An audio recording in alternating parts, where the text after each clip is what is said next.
Miracle! The piglet! The piglet! Oh no! Listen, nice raid. Well done, Detailed Pig. Hey, Detailed Pig, would you like a game?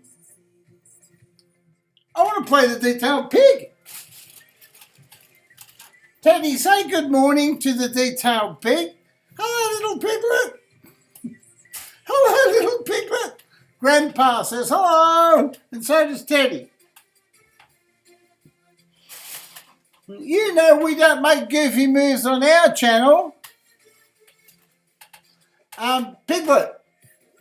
Okay, you're playing so badly today.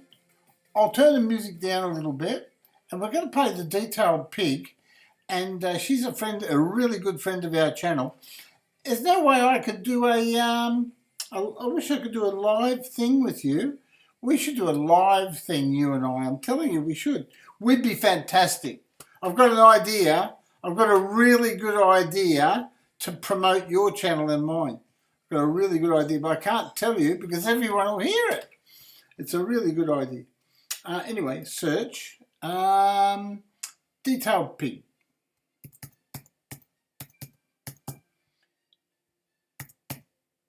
Now what we're doing is this is a proper chess lesson for the Detailed Pig. This is a proper lesson. So this is where we improve her game to make her the very best that she can be. Where are we? Where did the Detailed Pig go? Search. I said Detailed Pig.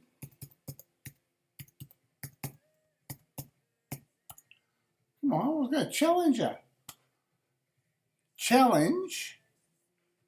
Right, yeah, standard.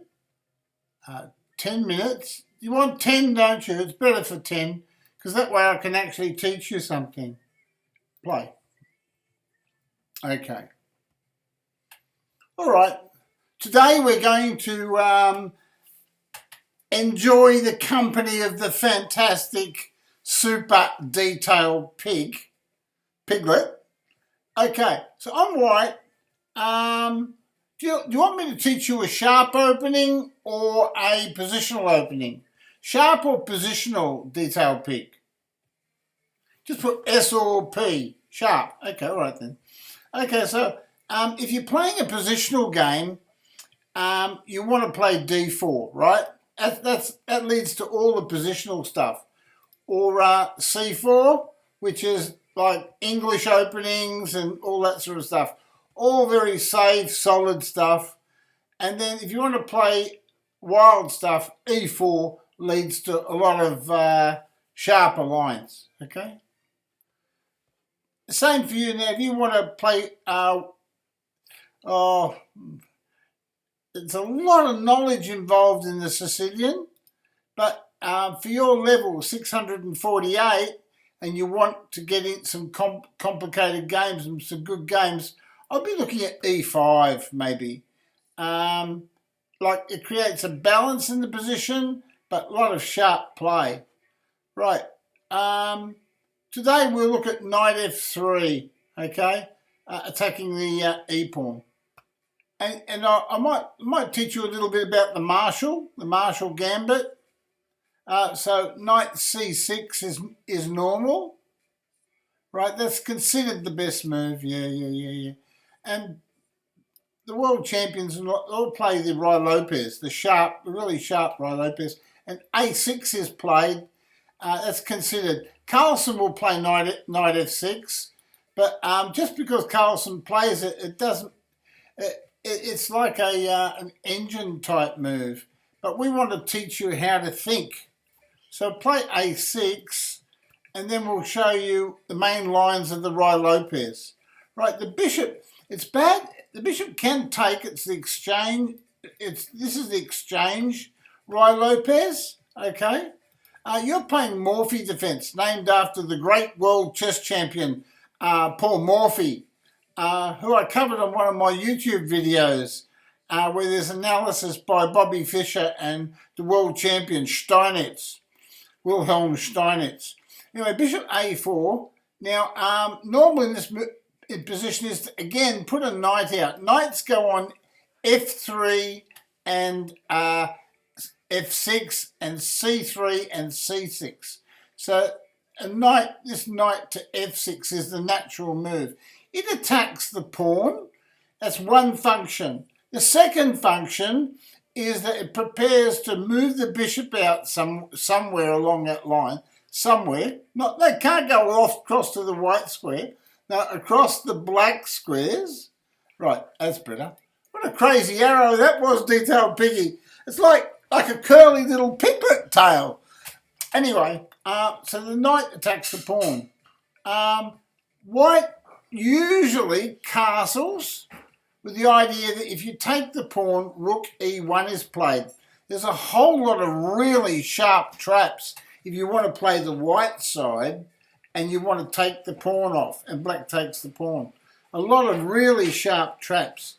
But to avoid those traps for you, we're looking at the black position, you play b5. It chases the bishop away. Okay, the bishop must return here. Okay, all right then, there's no choice there. And now this is where black has several options. Black can play bishop e2, right? Or, but that's the best move, bishop e2. That's the best. There's no second best move. That's a solid move, and it prepares to castle. See, then you can castle. Okay? That's right. Now your development, you see what you do in this position is you play safe, solid chess, but at the same time you're building all the tension in your position so that you can get a good game. So c3 is played. c3 is played. So rook e1 is played. That's the more accurate move to defend the pawn. Then you castle. Correct. Now, even Bobby Fischer, the greatest player in the world, used to play c3, right? Now here, you've got several choices. You can play a really stodgy, positional Karpovian type of game named after Karpov and Natalie Karpov, who had all those great matches with Garry Kasparov. Or you can play the quiet d6 and then but don't play it, and then you can play. No, I didn't want you to play it. Right. So what I want you to play is d5. Play d5.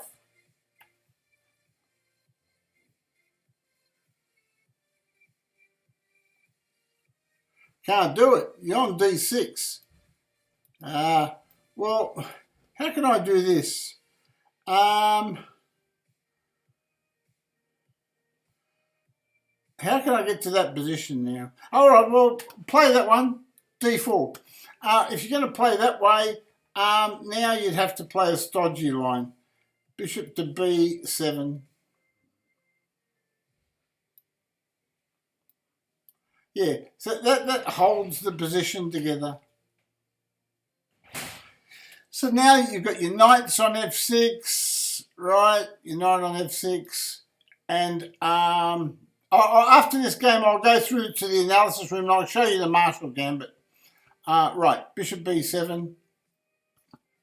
Right, so you're defending the pawn, I'm attacking the pawn.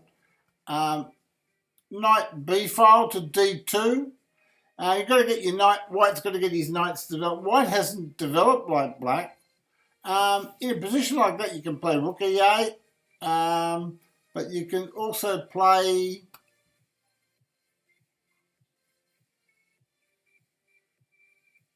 a line like knight f6.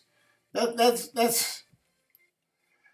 used to be played by Korchnoi and people like that. The whole idea is to overprotect the e-pawn. See, white's only threatening one pawn. So it's a sneaky line. So you overprotect the e-pawn. So white can't win anything, right? There's nothing for white to win. So white normally would develop the knight, and that's the best square. Can't go anywhere else there. And the whole idea is to go knight to g3 or knight to e3. Okay? Now, this is the point of the knight going back. You say, well, why would it go back? It's to go forwards. You put your bishop here. You see, and you just put pressure along the black squares. That's right. Now, if white plays normal moves, like normal move, you think, oh, knight there looks nice, because the whole idea is it looks like knight there. Well, what you do is you stop that. You've got this fantastic power along your black squares, but you don't take the pawn, right? The threat is greater than the execution. So now you play knight to a5 and you chase this bishop.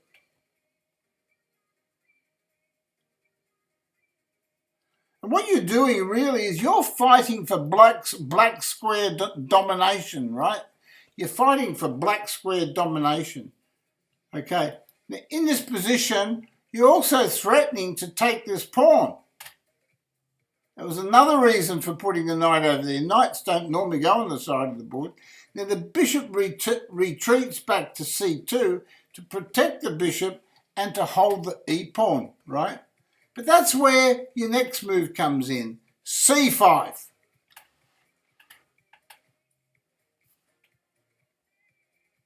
That's right. So now what you're doing is you're fighting for all those black squares. And you can, if you need to put more pressure on the black squares, you can always retreat your knight back.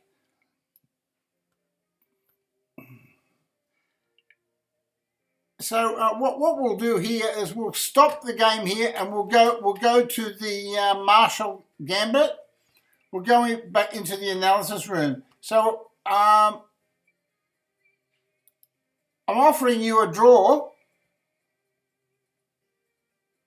So you've just had a draw against 2049, right? Now we're going to go into the analysis room and we're going to look at that Marshall Gambit that we missed, right? Okay, so here we go.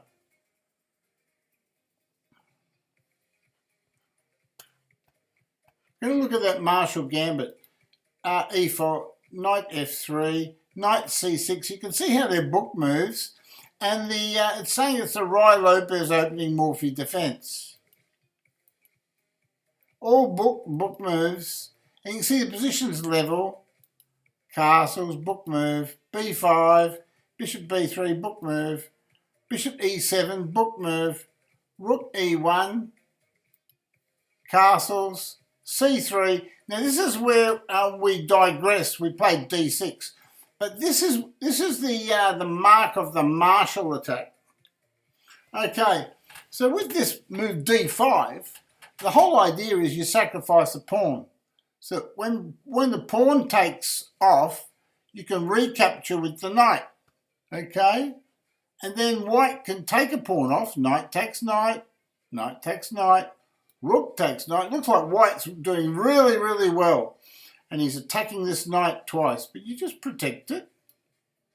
And then white would normally play d4, okay, just to get his pieces out, because white's got all these pieces not working, right, whereas all black's pieces are working. And black plays bishop here. And the whole idea is you put your bishop on a better square to attack the king. Okay. And if the rook returns, this is one of the main lines. See book move? See the little book next to the castle? It's a main line. So it's all theory. It's not rubbish what it's showing you. Then queen to h4. And that would attack the h-pawn. And now the only move, you can't play pawn here, because if pawn there, bishop takes, pawn wins. Okay?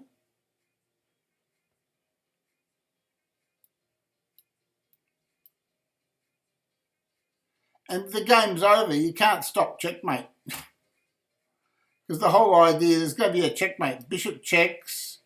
If white just gets his pieces over, it'll be bishop checks, king here, bishop checks, king here, queen checks, king here, and queen mates. Okay? All right then. But we'll go back here. Oh, no, we're going to go back here. Right. And then we're going to look at, right, c3, d5. Pawn takes pawn, knight takes pawn, knight takes pawn, knight takes, rook takes knight, c3. This is the martial attack again. d4, bishop d6, rook here, and we're going to find a better move for white. And queen to h4. Now, so we know that h3 loses. So that's what you do. You take the pawn off. Now pawn here. What you're playing for is all these little white square weaknesses, right, around the king. So you occupy the white square. And normally, reasonably decent players will play things like bishop e2. They don't want to block their bishop with knight here. So they usually play bishop e3 first. Then the bishop comes over and whacks the queen. Okay? The queen goes up here because the queen wants to get back here and swap queens. Black's a pawn up, right? And then now the rook comes over, and then the knight develops, and I think black played, that's a book move, and I think f4 is played, that's a book move, yeah. Anyway, and so then if you get a position like that, you can attack. The whole idea is you're threatening moves like pawn, if say the rook move, they made a bishop move or something like that, or a pawn move here to break the pawns up on the queen side or something like that. Then pawn here would be a star move. Yeah, star move. Because after pawn takes pawn, you can't take with the knight because the knight's pinned against the king. But you can take with the bishop. And again, you're threatening that checkmate. Now, unfortunately, white can't take that because he'll drop his coin. Right? Anyway, that's part of just a little bit of part of the martial game. Okay? But that can be a little bit boring. I don't want to give you too much on one day. Too much to think about on one day. It's a bit too much for 656. But what we'll do is we'll go back. Oh, 1 second. I'll leave this same page. I'll get rid of the detailed analysis. Yeah, leave that page. And we'll go back to a rematch. And so this time what I'm going to do is I'm going to suggest, like last time, I'm going to suggest moves to you if you want to accept a rematch. And what I'll do is I'll give you some suggestions and you choose which moves you want to play, okay? All right then. And I'll choose really active attacking moves. Well, you played a positional one. Okay, rightio.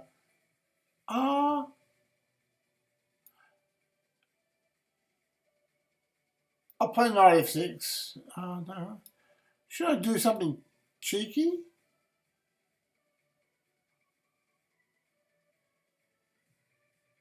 I won't do that. I'll play knight there. Knight f6. The reason for that is that just controls central squares and gets a piece out preparing to castle. Good moves for you. Best one is probably c4 and then putting your knight behind it. Right, so that's the best, yeah. If you put your knight out here first, right, if you put the knight out there first, you don't get the same impact that the detailed pig loves to get in her games. She wants a bit of violence. She wants the explosions and all the rest of it, right? I know you do, right? Because I've watched your videos. I've watched you in action. Okay, and you get pumped. You really do. Okay, so c4. Okay, right, so black can play quietly with e6 or d5. Well, I'll play quietly and you can play wild. Knight c3 is a normal follow-up, or knight f3. So you've got a choice there. Okay. Well, I can play bishop here. Oh, I won't. I'll play quietly. I'll play like some of the beginners play, d5. All right then. Now, knight f3 is played. That secures your pawn, controls the e5 square, right? Controls the e5 square, and Yeah, what else does it do? Yeah, well, it does those things, and it prepares to castle for white. So it does 1, 2, 3, 3 things. It's actually doing something. Okay, rightio. Well, I need to castle, so I'm just going to play bishop here. Now, in positions like this, you can play bishop to knight 5 or something, right? You can play, get your pieces right out there. You want to attack, play bishop to knight 5. That's right. And the point is, it's not to take the knight, it's to clear. The real reason is not to take the knight. That's not the reason. The reason is just put it on a good square, and at the same time, it's to play rook c1 or to clear the heavy artillery for the cannons to go off, right? Okay. And in Chinese chess, they do have cannons. You know that, don't you? So anyway, black will castle, be consistent. And now you don't move a rook here, you play pawn here. It's very important because the reason you play pawn here in this type of position, in the Queen's Gambit's line, that's right, it's to develop your bishop and defend that pawn, okay? It's also to play bishop here, followed by castles, okay? That's your plan. That's your development plan. So before you go attacking, and like some weak players, they'll do things like knight here or something stupid, or they'll play knight here, and they're neglecting their development. Their king is still in the middle, right?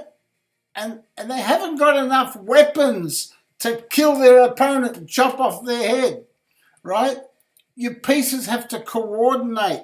And then when they coordinate, you know, one person can push the head under the guillotine and another one can pull the lever and another piece can pick up the head in the basket, right? Okay, right.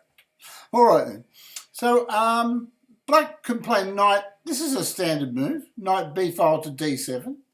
And now bishop d3. Excellent play. You have now completed your development. What have you achieved? Okay, you've achieved control of the centre. You've got your knights on f3 and c3. You get a pawn lever as a possible capture on the d5 square. Are you preparing to castle? So all your minor pieces are fully developed, and you don't want to put them on any other squares. They're all on beautiful squares, and they're all combining together nicely.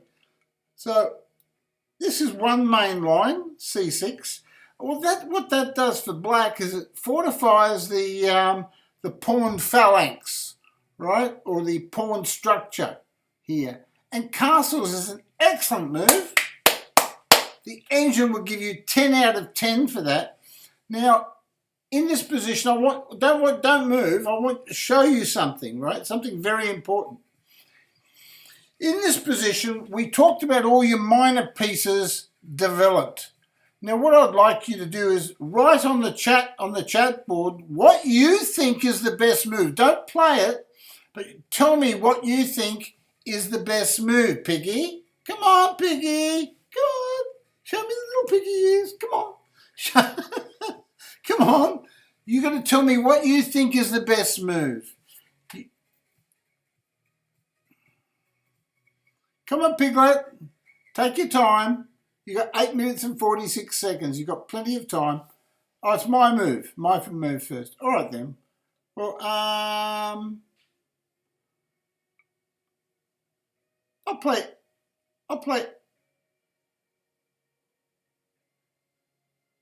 I'll just play there.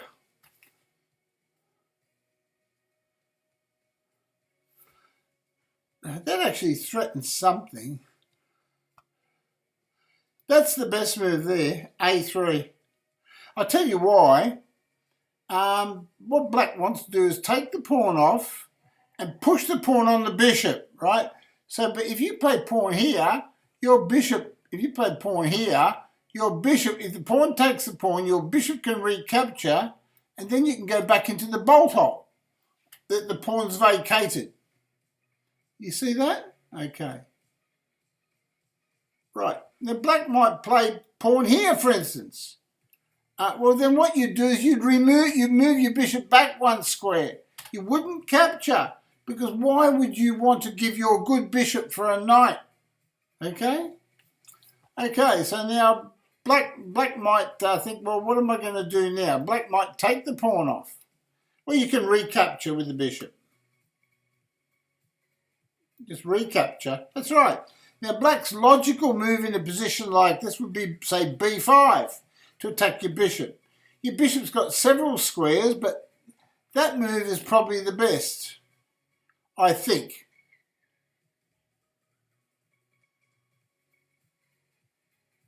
And now black can free his game or her game with c5. And now you've just reached a position where you can play pawn takes pawn and queen to e2. You don't have to do anything fantastic here. You've got to remember you're playing pawn takes pawn, that's all right.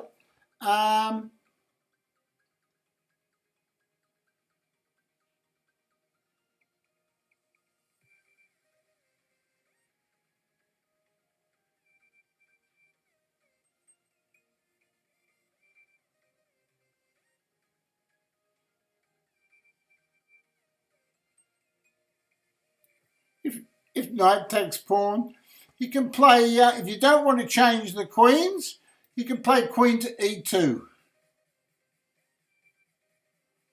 And what that move, that move clears the rook to go on the open file, clears this rook to go on the c file. A lot of beginners here, I'll tell you now, a lot of beginners here make these mistakes. They say, oh no, I know I've got to move a rook on the open file, but which rook do I move? Oh dear, dear, dear, I don't know. Right, well that's how they think, like a lot of beginners, right, yeah. So black's move, black's got this bishop here that's not doing any work. So the bishop would logically go there and attack along the diagonal, okay? So that's what black would do. Now, the correct move here is to grab the open file, right, with one of your castles. Now, the correct one is this one, right? And I'll tell you why after you make the move, why that's the correct move. Okay, the reason why that's the correct one is that if the queen moves say here or here, right, then what happens is you'll play the other rook over here and the rook will be targeting the queen because that's called a semi-open file. There's a couple of pieces on that file, like a couple of knights and stuff, but there's no pawns blocking the castle's attack on the queen. So you can have a sort of a hidden attack on the queen. So if black was to go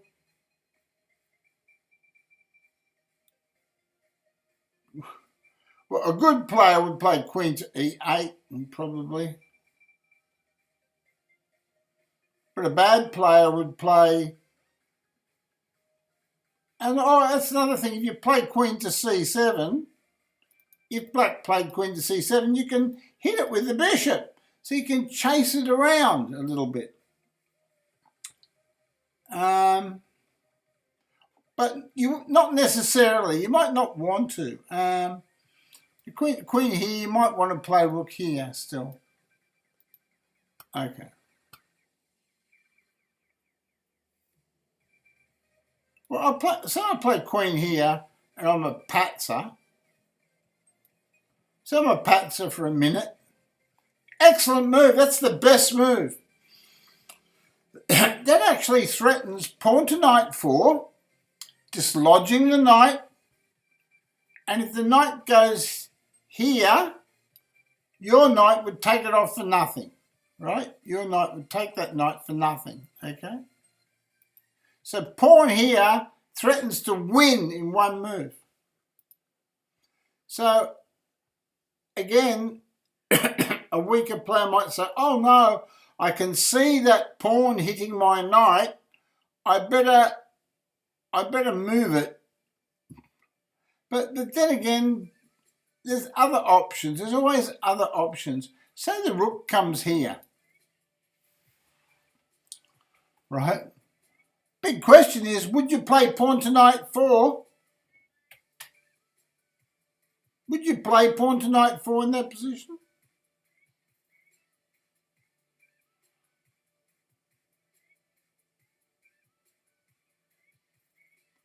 You would. That's because you're the detailed pig. Okay, well, I'm going to take the rook with check. Now your move.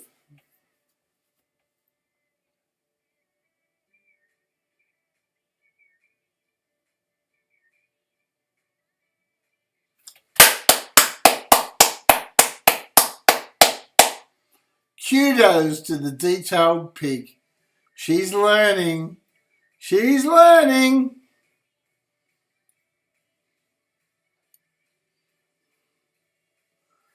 You see, chess is full of little tricks and twists and stuff like that.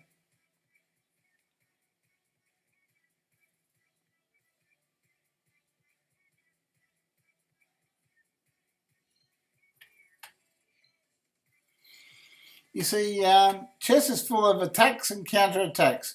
I'll show you one other option here. Little piglet, little piglet. Okay.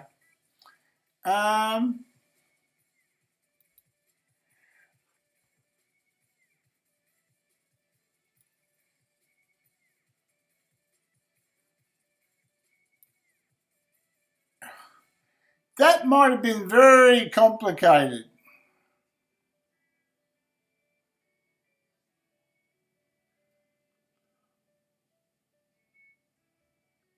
Because you're still threatening. Can you see what I'm talking about now? Instead of making a defensive move, you had the option of going there, and straight away black is forced to consider what to do about his knight.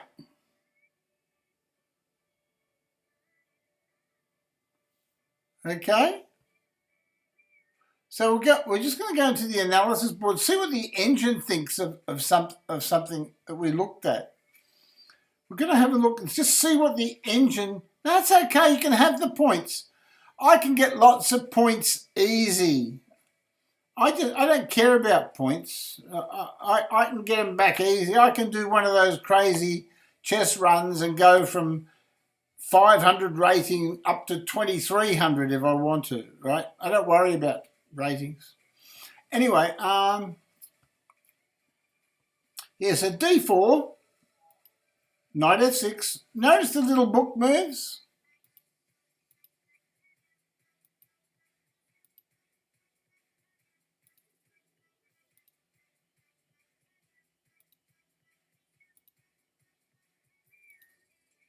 That means you're making the best move every time. And the bar is showing you that the detailed pig has got the advantage as white. Star move, best move. I told you, that's why I gave you the clap, remember? Okay, right, okay. I played there. Excellent, h6 is best, but I actually played that next move, I think. Oh, the engine says c5. Oh, of course. Yeah, c5 to put a bind on the position. Yeah, c5 to put a bind on the position and flip the bishop back here and to try to tear down the black walls. Yeah, so this could be a position like pawn here, and if black played rook, yeah, black played pawn here. Well, then you got bishop here, and controlling that square. Yeah, something like that. You know what happened? What happened in the game? A3, h6, bishop back. Oh, you should take the knight according to the engine. I'll take the knight and play e4. Yeah, so that was the correct move. Take the knight, and if knight takes, just play e4 and power through the middle. It's not clearly winning or anything, but it just maintains a slight advantage to white.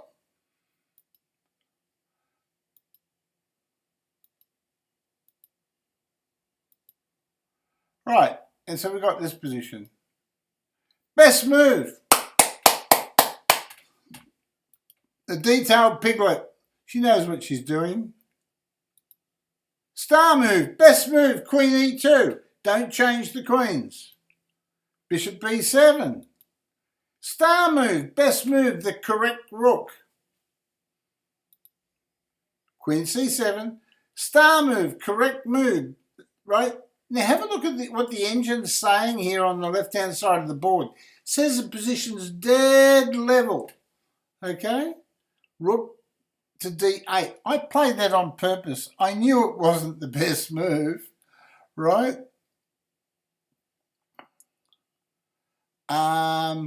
Yeah, but I played it on purpose because I wanted to give you a chance to find out what to do. I want to see whether you'd take with the queen. Oh, it says I thought taking with the queen was the best move. Knight takes d1, of course. Knight takes here, wins. Oh, we're blind, aren't we, little piglet? Little piglet, we're so blind. Little piglets. Oh no, yeah, I thought queen takes was best. I'm just generalising in my theory and stuff. Yeah, okay, so knight takes is clearly the best move. The piglet should have taken with the knight.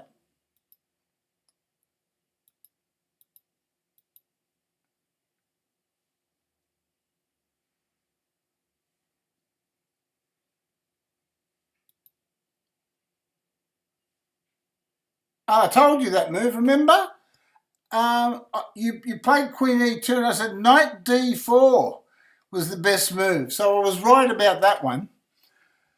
So here's your report card. 88.8% accuracy for the detailed pig. 88.8%. And I had 74.3% accuracy. But that's also because I was playing sort of a slightly second-rate moves to try to help you, right? So that you can give you an opportunity to find the right moves. And the piglet did. So congratulations to the detailed pig today. And that ends your lesson. Okay? Because I've been streaming for a while and I'm a little bit tired and I'm going to go and have a cup of coffee and a little piece of toast. That's okay. You're most welcome, darling. You know we love the detailed pig. Okay? Yeah, okay. But it would be good if we could have a live session somehow. If you had that Discord or something on your channel, and then I could go in there and yeah, and we could do a dual stream or something. Yeah, because multi-stream is the big thing right now, isn't it? Okay, Piglet? You and I, we're both very much individuals, strong individual personalities. I can see that when I watch your videos. Yeah, but the what does he say? He says the multi-stream is the thing. Yeah, sort of getting a guest in there and doing your thing and everything else. So, but anyway, I really appreciate your raid today, and you know I love your company and I love your videos. You take care now. Bye-bye.